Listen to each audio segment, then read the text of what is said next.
In the month of April this year, when we went into a lockdown due to coronavirus, a wildlife sanctuary was opened up for 3 linear projects approved over a video conference. Hi, I am Tamanna, and the forest in focus is Bhagwan Mahavir Sanctuary and Molam National Park in Goa. Together covering an area of 240 square kilometers, this happens to be the largest and the biggest wildlife reserve in Goa. And the 3 projects approved in this area are expansion of a national highway, double tracking of a railway line, and laying transmission power line. Let's start with a little history of the expansion of the National Highway 4A. The existing 2-lane National Highway 4A connects the industrial city Belgaum in Karnataka to Vasco, Goa. The approved expansion has come after quiet tweaks in the law by the current government.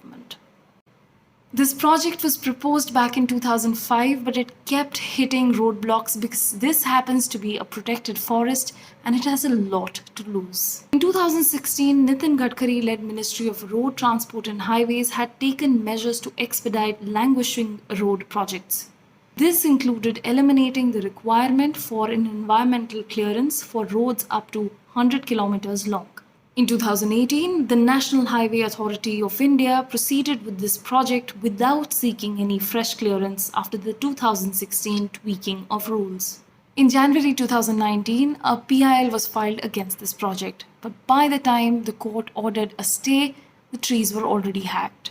On April 7, 2020, this project was given a green light via video conference while the entire country was locked inside their homes due to coronavirus. There's a reason why this project did not get approvals all these years. Expansion of this highway will lead to forest fragmentation, and this is specifically not all right considering Bhagwan Mahavir Wildlife Sanctuary and Molam National Park are right at the confluence of Northern and Southern Sahyadri Range or Western Ghats. Point to note here is that Western Ghats happens to be one of the hottest hotspots of biodiversity on the planet.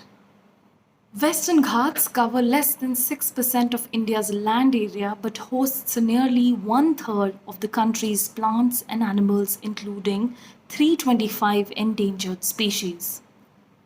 According to an analysis by India Spend, despite this fact, Ministry of Environment, Forest and Climate Change has granted environmental clearances to 76 projects in the Western Ghats since July 2014. So what can we expect if the construction here begins? According to experts, roads create an opening to the forest which has a mushrooming effect.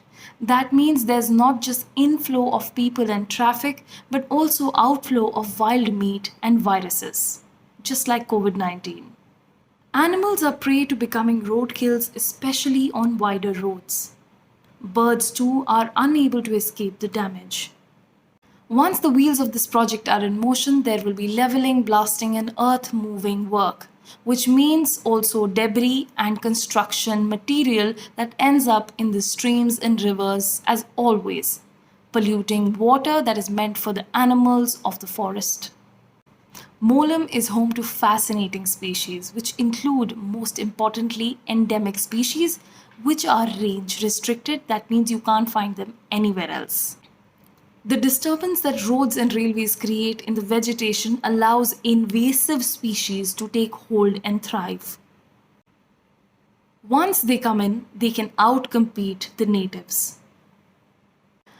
Which brings us to 2 more projects approved in the same sanctuary and park.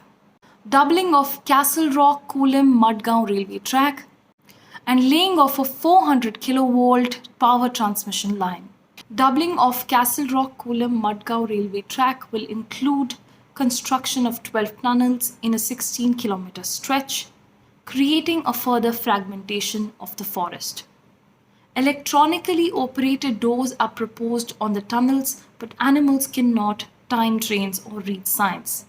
These tunnels will create barriers that will hinder the movement of the animals.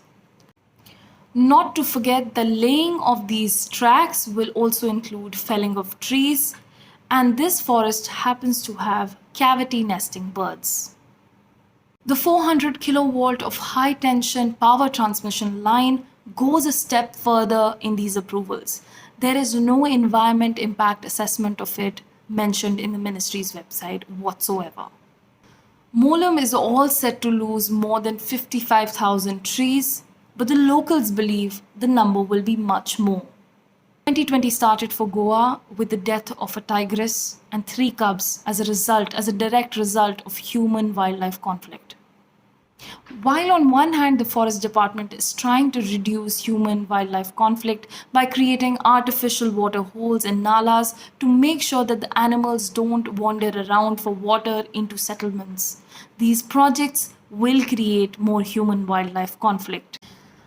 Goans are fighting, people are fighting all over the country to save Molam. They need your support. In the caption, you can find the campaign details that are running in Goa at the moment. Remember, there's no going back from this once the construction starts. So let's do something about it now. This time, the forest in focus was Bhagwan Mahavir Sanctuary and Molam National Park, but there are many more forests in danger in the country right now. Let me do my homework and get back to you with more stories. Meanwhile, please again go to the caption and support the campaigns running to save Molam. Thank you.